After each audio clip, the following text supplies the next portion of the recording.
Start करू आज class को। तो तुमको जो आंसर राइटिंग रो प्रोसेस अभी चलती 200 टार्गेट आम रखीचे। तो ऑलरेडी बहुत सारा पिला आज तुमने अपलोड कर जो आंसर राइटिंग। तो से पॉइंट ऑफ व्यू आज डिस्कशन करियो ओके। तो आम जो टार्गेट अच्छी तो पर डे मु तुमको दुईटी लेखा लंग क्वेश्चन देवी आउ पर लंग क्वेश्चन रो डिस्कशन जोटा कि राति 10:15 रे तुमको हम जोटा कि पीएम रे ओके। जोटा कि तुमको आंसर राइटिंग करके ग्रुप रे अपलोड करिवार अछि और जहार इवालुएशन भी करा जिवो और कहार केते स्कोर अछि ता भी प्रोवाइड करा जिवो। पर्टिकुलर जो माने ए वर्ष मेन एग्जाम देबो किंबा अपकमिंग सर्टिस रे जो प्रिपरेशन करूछो तो बेस्ट हबो ए लॉन्ग क्वेश्चन जोटा कि तुमको गोटे फॉर्मेट मिली जिवो ना ए टाइप रे क्वेश्चन आसुछि। आ ए जो लॉन्ग क्वेश्चन जोटा कि करंट बेस रे और ता सहित तुमनकर स्टैटिक बेस दीटा को बेस कर हमें कंटिन्यू कर चलचे। आउ एतिकी रिक्वेस्ट रहबो समस्त को एवरीडे ट्राई करो ए लॉन्ग क्वेश्चन में पार्टिसिपेट करिया भाई जोटा कि बोथ प्री प्लस मेन जो माने अच्छो बा रैपिड फायर मेन जोटा कि चलची सेथरे अवेलेबल करा जाउछि। तो आफ्टर क्लास पर मु तुमको शेयर करनेबी जे आज डेट रे जो मन जो एग्जाम देइछो बा क्वेश्चन पेपर जोटा कि तुमको देखैली व्हाट्सएप ग्रुप रो शेयर करैली जे अपलोड करथलो कहार केते स्कोर होउछि बा की केते क्वेश्चन नंबर 1 केते स्कोर करछो 2 रे केते स्कोर करछो। तो सेटा को लास्टली मु तुमन सहित डिस्कशन करबी। फिलहाल वर्तमान मु तुमन सहित डिस्कशन करबी आज देइथियो दुईटी इंपोर्टेंट टॉपिक ऊपर बा इंपोर्टेंट क्वेश्चन ऊपर ओके। जोटा कि हमारे फास्ट क्वेश्चन थिला जोटा कि जीएस पेपर 1 रो थिला जोटा कि तुमनकर ओके। मु एठी गोटे क्वेश्चन समस्त पचारिया चाहूछि जे एते सारा पिला अछो तो समस्त आंसर राइटिंग करूना काहे प्रॉब्लम कोन होछि एति जाना चाहूछि जे इश्यू कोन रोछि। हमें आंसर राइटिंग करबानी देखला को स्कोर करबानी स्कोर न कले फेल हेबा तापर हमें रेस्पोंसिबिलिटी काउ दबा जे मो भाग्य नाही हेलानी मन दुख करियो किंतु सिने दुईट लेखा लंग क्वेश्चन दिया जाइए मात्र आज 20-25 जन पिला लिखिक पठेछ किंतु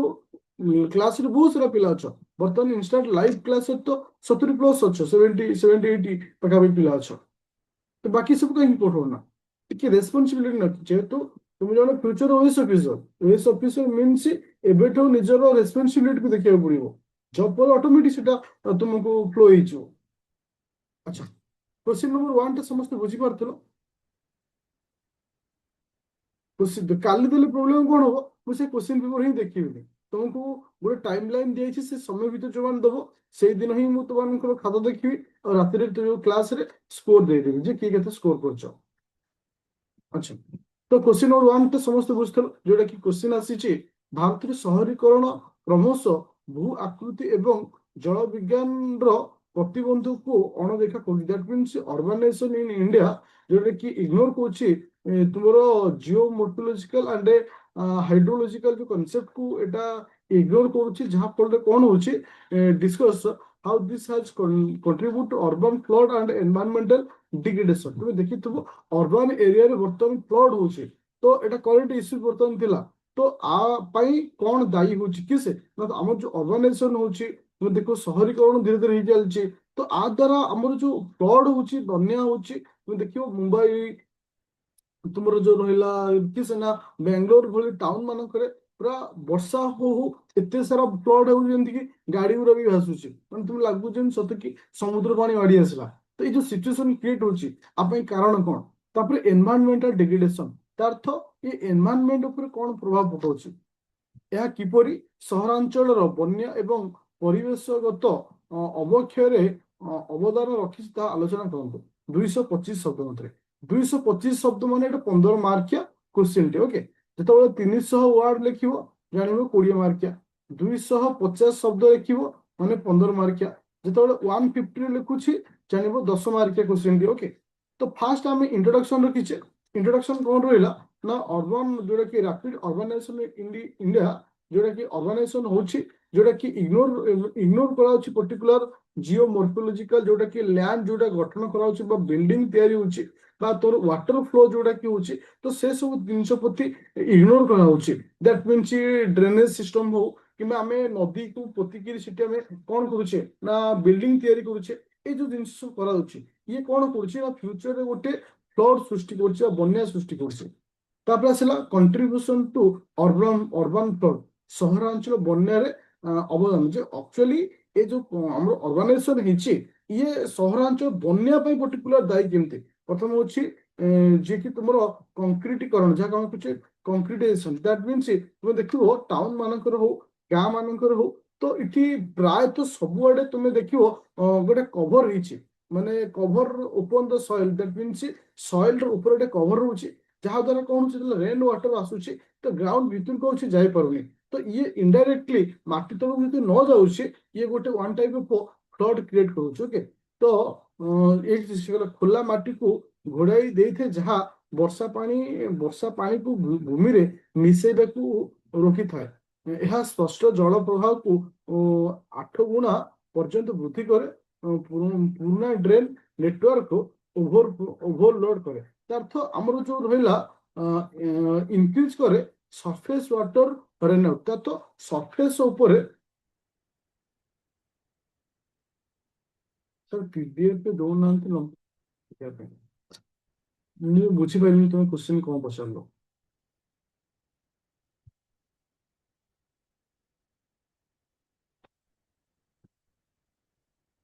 କ୍ୱେଶ୍ଚିନ୍ ଏୟା ଯେ ଏଟାକୁ ମୁଁ ଆଜି ଦେଇନଥିଲି, ଆଜି ମର୍ଣ୍ଣିଂରେ କ୍ୱେଶ୍ଚିନ୍ ପେପରଟା ତୁମମାନଙ୍କର ଦିଆଯାଇ ନଥିଲା ଗ୍ରୁପରେ, ହ୍ୱାଟ୍ସଆପ ଗ୍ରୁପରେ। ତେଣୁ ହ୍ୱାଟ୍ସଆପ ଗ୍ରୁପରେ ହିଁ ମର୍ଣ୍ଣିଂରେ ମୁଁ କ୍ୱେଶ୍ଚିନ୍ ପେପର ଦିଏ। ଡିସ୍କସନ କଲା ବେଳେ ମଡୁଲାର କ୍ୱେଶ୍ଚିନ୍ ପେପର ଡିସ୍କସନ କରେ। ଆଫ୍ଟର କ୍ଲାସ୍ ପରେ, ହଁ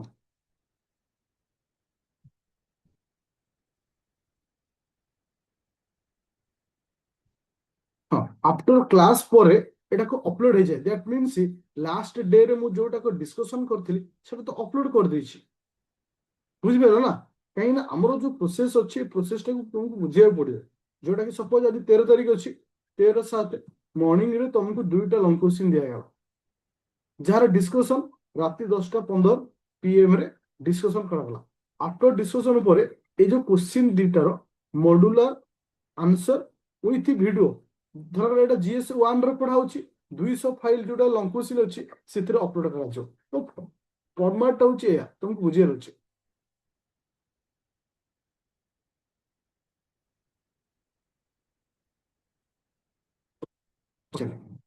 ତାହେଲେ ଆମେ ଫାର୍ଷ୍ଟ ବୁଝିପାଇଲେ ଯେ ଯେତେବେଳେ ଆମେ କଂକ୍ରିଟ ତିଆରି କରୁଛେ, କଂକ୍ରିଟ ଆମର ରାସ୍ତା ଯେତେବେଳେ କଂକ୍ରିଟ ହେଇଯାଉଛି, ତାପରେ ପରେ ଟିକେ ଡିସ୍କସନ କରିବା, ଆଗ କ୍ଲାସଟା ସାରିଦବା। ଯେ କଂକ୍ରିଟ ପରେ କଂକ୍ରିଟ ଯେତେବେଳେ ଗୋଟେ ସଏଲ ଉପରେ ହେଇଯାଉଛି, ଗୋଟେ ଲେୟାର ଆସୁଛି, ଇଏ ୱାଟର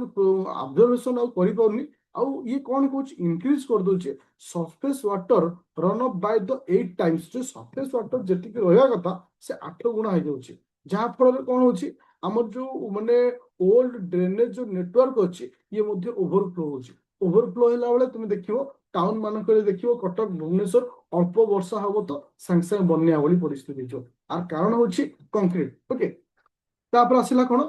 ହ୍ରଦକୁ ଜବରଦଖଲ କରିବା। ଦ୍ୟାଟ ମିନ୍ସ ଯୋଉ ଲେକ୍ ଅଛି ଆକୁ ଆମେ ଜବରଦଖଲ କରି କଣ କରୁଛେ ବିଲ୍ଡିଂ ତିଆରି କରୁଛେ। ତୁମେ ଦେଖିଥିବ କଟକ ଭୁବନେଶ୍ୱର ପ୍ରାୟ ସବୁ ଏରିଆରେ, ତ ଏବେ ଯୋଉ ସବୁ ଏରିଆ ଥିଲା ତାକୁ ପୋତା ଯାଇକି ସେଠି ମାନେ ବିଲ୍ଡିଂ ତିଆରି କରାଯାଉଛି। ଆର ପରିଣାମ କଣ ହଉଛି ନା ଆମ ମାନଙ୍କର ଗୋଟେ ପ୍ରତ୍ୟେକ ମାନେ ଯୋଉ ଲେକ୍ ଅଛି ୱାଟର ଫ୍ଲୋ ହବା ପାଇଁ ରୁଟ୍ ରହିଲା, ସେ ରୁଟ୍ ଯେତେବେଳେ ବ୍ଲକ୍ ହେଇଯାଉଛି ତ ଇନଡାଇରେକ୍ଟଲି କଣ ହଉଛି ବନ୍ୟା ପରିସ୍ଥିତି ସୃଷ୍ଟି ହଉଛି। ପ୍ରାକୃତିକ ପୁଷ୍ପରଣୀ ଏବଂ ଆର୍ଦ୍ରଭୂମି ଉପରେ ନିର୍ମାଣ କରିବା ଦ୍ୱାରା ସହରର ପ୍ରାକୃତିକ ସଂଯୋଗ ନଷ୍ଟ ହୋଇଥାଏ। ମାନେ ଯୋଉଟା କି ପ୍ରକୃତିର ଯୋଉଟା କି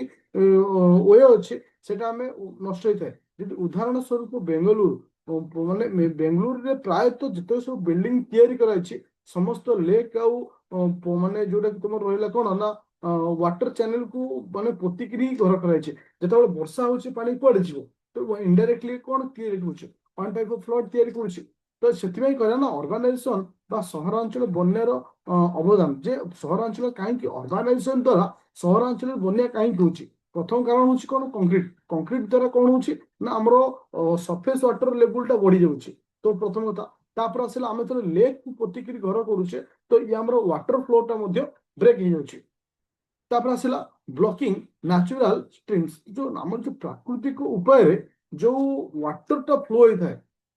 ପ୍ରାକୃତିକ ଜଳ ସ୍ରୋତକୁ ଅବରୋଧ କରିବା ବା ନ୍ୟାଚୁରାଲ ୱେ ଦ୍ୱାରା। ଦେଖ ତୁମେ ଦେଖିବ କନଷ୍ଟ୍ରକ୍ସନ ଅଫ ରୋଡ ହଉ ବିଲ୍ଡିଂ ହଉ तुमर लो लाइनिंग फ्लड जोटा कि एरिया रोचे तुम देखो तलिया एरिया मानक कंक्रीट रास्ता तैयारी कराउछि बिल्डिंग तैयारी कराउछि गवर्नमेंट रो प्रोजेक्ट सब आसुछि तो देखि तो रिंग रोड चारिपट तुम देखियो एबे कंस्ट्रक्शन चलुछि तो आ द्वारा कौन हुए जोटा कि न्याचुराल प्रोसेस थाए गोटे स्टीम अथ दैट मीन्स जल स्रोतर जो न्याचुराल प्रोसेस थाए सेटा ब्रेक हुए तो ब्रेक हुए तो इनडायरेक्टली से वाटर फ्लोटा आम डायरेक्ट आमर कि रिभर सहित हो पारे ना इनडायरेक्टली से कौन करे ना सिटी जो वाटर लेवल अच्छी ग्राउंड वाटर लेवल अच्छी ताकू से बढ़ाए तो आम ये क्लीयर हेले जे अर्बानाइजेशन आम टॉपिक रे थिला क्वेश्चन गोटे अच्छे जीएस पेपर 1 रो सोशल ये आम अच्छी अर्बानाइजेशन अच्छी अर्बानाइजेशन को लेकिन क्वेश्चन कौन आसला जे अर्बानाइजेशन द्वारा आमर केमिति नेचुरल फ्लड क्रिएट होची कोठी से आमर अर्बान फ्लड केमिति क्रिएट होची टाउन मानकरे आउ एनवायरनमेंट ऊपर केमिति ची प्रभाव पकोजबा एनवायरनमेंटल डिग्रेडेशन केमिति होची प्रथमतः हम पूरा क्लियर हेले तीनोटी मुख्य पॉइंट देखि हम क्लियर हेले तापर देखिबा एनवायरनमेंटल डिग्रेडेशन ऊपर से केमिति प्रभाव पकोचे ground water depletion that means भूतल जल ह्रास होची देखो जतबेले ग्राउंड वाटर लेवलटा अत्यधिक होची तळुक माटी तळुक पानी जाई पारुनी तो हमर जो भूतल जल अछि ग्राउंड वाटर जोड़ा कि अछि सरफेस वाटर एटी बढ़ी जाउची सरफेस वाटर बढ़िया द्वारा कौन होची ग्राउंड वाटर ऊपर प्रभाव पकोची जहाँ द्वारा कौन होची जब ग्रीष्म समय आसुची तो तुमरो ग्राउंड वाटर रो आमे डेफिसिट देखिए को पाउचे तो ये होची गोटे कोन ना एनवायरनमेंट ऊपर प्रभाव पकोची तापर आसला वाटर पोल्यूशन तुम देखिथिबो ये गोटे वाटर पोल्यूशन मध्ये क्रिएट करछि जितेबाला न्याचुराल माने किस ना तुमर ये रहिला किस कहलो अर्बन फ्लड होची ये अर्बन फ्लड रे बहुत सारा कौन रुचि ना वेस्ट टॉक्सिक केमिकल रुचि प्लास्टिक वेस्ट रुचि बहुत सारा वेस्टेज मिसिक रुचि आ द्वारा कौन होची ना ये जितेबाला जाइकरी मिसुची मेन रिवर रे मिसुची ये गोटे पोल्यूशन क्रिएट करछि बन्या जल विषाक्त रासायनिक पदार्थ प्लास्टिक आवर्जना आदि रहुछि तो यह जनजीवन को नष्ट कर एवं निकटवर्ती परिसंस्थान को विषाक्त कर दैट मीन्स ए एरिया को कौन करे वाटर पोल्यूशन क्रिएट करते तो এটা क्रिएट कले चिताप आसला हाँ urban heat islands that means माने अर्बन एरिया रे एबे हिट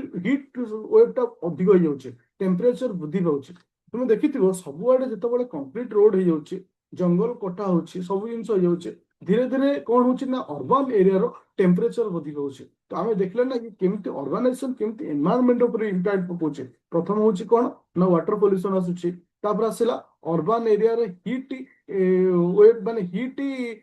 परसेंटेज को बढ़ौछ बा हीट आइलैंड टाइप रो की क्रिएट होची ओके तापर आसिला इकोसिस्टम को नष्ट करवा इकोसिस्टम को नष्ट कर अर्थ जो अर्बानाइजेशन होचे आम कौन करछे गछ काटुछे विभिन्न प्रकार नेचुरल जोटा कि जिनिस रोचे आम प्रभाव पड़ुचे इनडायरेक्टली कौन होचे तुम इकोसिस्टम उपर इनडायरेक्टली प्रभाव पकाउछे शहरी जंगल हो बा जोटा कि माने जो माने एरिया को आम डैमेज करछे ये इंपैक्ट पकाउछे तापर आसला इनडायरेक्टली पोल्यूशन तुमको वाटर पोल्यूशन कथा कहि तापर आसला अगेन आउ थोड़े पॉइंट मु रखिछे पोल्यूशन तो इनडायरेक्टली ये अर्बन एरिया रो सकाशे आम क्लाइमेट ऊपर कौन पकाउछे ना पोल्यूशन पड़ुछे अर्बन एरिया रे अत्यधिक गाड़ी मोटर चलुछे तो बोले वर्षा दिन कौन होछे माने फ्लड होछे माने दैट मीन्स अर्बन फ्लड होछे तो ये भी मध्ये गोटे पोल्यूशन क्रिएट करछे जहाँ द्वारा वाटर पोल्यूशन हो तो सॉइल भी मध्ये पोल्यूशन होछे तो ये सब कारण देखले तापर फाइनली हमें कौन देखले कंक्लूजन कथा देखला यहाँ को समाधान करिया पई सहर योजना को प्रकृति सहित खाप खुआई बाकू पड़ियो दैट मीन्स आमे जो टाउन प्लानिंग करूछे अकॉर्डिंग टू द नेचर बा adopt to the nature nature को बेस करी आमे टाउन प्लानिंग करियो दरकार हमको प्राकृतिक जल पथरे निर्माण बंद करिया को पड़ियो that means natural water path जे अछि ओके जोटा कि आमे वी मस्ट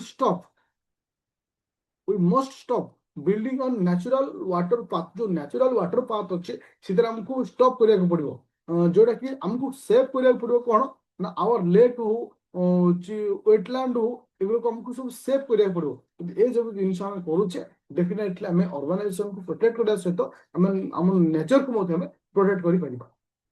तार अर्थ ये थिला कोन ना आजिरो क्वेश्चन पेपर थिला जीएस पेपर 1 रो जीएस पेपर 1 रो जो क्वेश्चन पेपर थिला काना हम एवरीडे क्वेश्चन लिखुचे ये थिला क्वेश्चन नंबर 1 रे जे अर्बानाइजेशन रो जो होचे हमरो ये केमिति इंपैक्ट पकोचे अर्बन फ्लोर आउ एनवायरमेंटल डिग्रेडेशन ऊपर इंपैक्ट पकोचे जेटा कि मु तुमनको मॉड्यूलर क्वेश्चन पेपर टा देइथिली और जार आंसर सहित मध्य वर्तमान मु डिस्कशन करबे और तुम इमेज मध्य एटी क्रिएट करी हो जेमती आमे देखिबा अर्बन फ्लोड ପାଇଁ ସବୁ କାରଣ କଣ ମୁଁ ଯେମିତି କହିଲି ତୁମମାନଙ୍କର कंक्रीट हो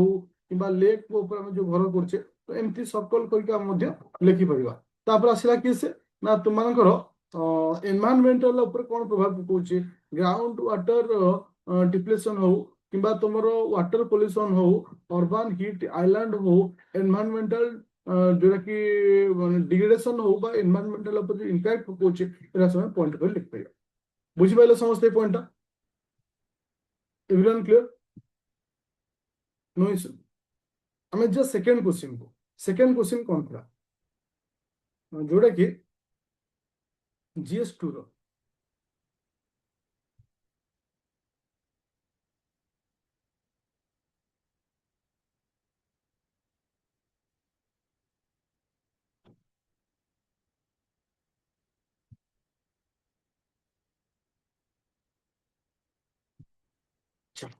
क्वेश्चन नंबर 2 टा समस्त शो होछि जोड़ा कि जीएस पेपर नंबर 2 रो थला क्वेश्चन नंबर 2 टा समस्त शो होछि देखो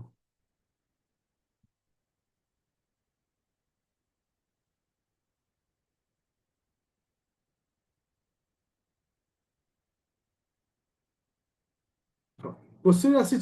जोटा कि social justice required not only economic restriction but also social recognition and empowerment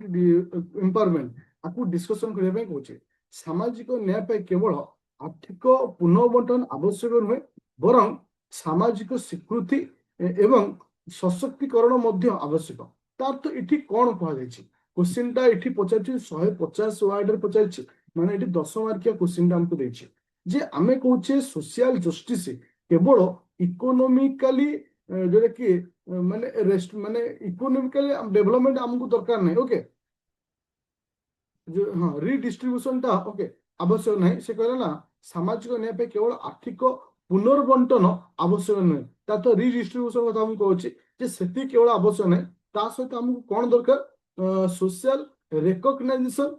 माने सामाजिक स्वीकृति ता सहित एम्पावरमेंट सशक्तिकरण मध्य आवश्यक तार्थ हमको सोसाइटी रे डेवलपमेंट पाई बा सोशल जस्टिस पाई हमको केवल अर्थनैतिक नुहे बरं सामाजिक आ सशक्तिकरण मध्य आवश्यक ए विषय पचाछि ताले मु इंट्रोडक्शन कोन देबी मु कहली true social justice is a complete house built on 3 major pillars that means आमे यदि सोशल जस्टिस कथा कहबा आर मुख्य तीनोटी पिलर होछि गोटे जे मनी रेस्पेक्ट पावर ओके ए तीनोटी जिंस को नेकी तयारी होछि जो तीनोटी कहा सहित इंटरलिंक रहउछि ना तुमरो होछि किसे ना प्रथमटा आसला किसे इकोनॉमिकल सोशल आउट हला को एम्पावरमेंट सहित इंटरलिंक रहउछि प्रकृत सामाजिक न्याय होछि तीनोटी प्रमुख स्तंभ ऊपर निर्भर करे निर्भर एवं संपूर्ण घर जेमति टंका सम्मान और शक्ति गरीब संप्रदाय को टंका किंबा संबल देवा यह को आर्थिक पुनर्बंटन कुआ जाए तापर आवश्यक किंतु यह निज यथेष्ट नुहे दैट मीन्स आमे से कथा कहला जोटा कि इकोनॉमिक रिडिस्ट्रीब्यूशन द्वारा इट्स नॉट एनफ हमको ता सहित हमको कोन द्वारा अछि ना ताको सोशल रिकॉग्नाइजेशन द्वारा सहित एम्पावरमेंट मध्ये करिवार अछि जोटा कि इंट्रोडक्शन मु तुमन कोडा रखी इंट्रोडक्शन परे आमे जिया को पॉइंट को जे इकोनॉमिकल रिडिस्ट्रीब्यूशन जोटा कि अर्थनैतिक पुनर्बंटन जहाँ द्वारा आमे जॉब हो किंबा कोनोसी वेलफेयर बेनिफिट हो तो सेटा प्रोवाइड करिया दरकार जहाँ द्वारा कोनोसी व्यक्तिर सोशल माने जोटा कि सोशल जस्टिस से पाई परिबो ता सहित एम्पावरमेंट मध्ये आवश्यक रहउछि बा सोशल एम्पावरमेंट गोटे सेकंड हां इकोनॉमिकल रिडिस्ट्रीब्यूशन तो ऑलरेडी से कहिछि खाली सेतिकी नुहे ता सहित हमको सोशल रिकॉग्नाइजेशन मध्ये आवश्यक रहउछि सामाजिक स्वीकृति मध्ये हमको आवश्यक रहउछि जेमति कि यार अर्थ अदृश्य सामाजिक सीमा भांगिबा समाज को लिंग जाति वर्ण समस्त परिशेष समस्त को इक्वाल वे हमको देखिबा इति तुम देखिबो धनी किंबा गरीब आकमेंट भेदभाव रखिबानी जाति भेदभाव ये रखा जीवनी तो ये सोशल रिकग्निशन देवा दरकार ताहले जाई एटा इंप्रूवमेंट हो परिबो ता सहित एम्पावरमेंट जाको सशक्तिकरण बोले हम कहूचे यार अर्थ होउची राजनैतिक द्वारा खोलिबा दैट मीन्स आमे खाली पॉलिटिकल डोर ओइटी ओपन करा जो सेति तुम देखिबो गवर्नमेंट भी रिसेंटली जो बिल पास करछि 33 रिजर्वेशन फॉर वुमेन मानन पई तो याकु तुबे आज एग्जांपल हिसाब से लिखि परिबो ओके तो ए सब जिंस करियो द्वारा कोन हे परिबो जो सोशल जस्टिस पाई परिबो जार कंक्लूजन मध्य तुमको एटा रखिबे तो एटा बहुत छोट क्वेश्चन टे जोटा कि इनडायरेक्टली तुमको ए जिंस कह जाउछि जे सोशल जस्टिस केवल आवश्यकता नहीं ता सहित ताकू सोशल रिकग्निशन आउ एम्पावरमेंट रो आवश्यकता अछि नॉट ओनली इकोनॉमिकली इकोनॉमिक रो आवश्यकता नहीं ता सहित सोशल रिकग्निशन आउ एम्पावरमेंट रो आवश्यकता अछि ओके तो ए सब जिंस तुमको लिखिया अछि तुमनकर कार कते स्कोर हला भटा खाली कहि दउछि गोटे सेकंड देखो बहुत सारा पिला कौन मिस्टेक करिछो देखो किछि किछि पिलांकर क्वेश्चन पेपर 1 तो मु देखिछि तू देखिनी तुम जेतेबेले भी क्वेश्चन पेपर दउछो जेतेबेले दुईटा को मिसेई दियो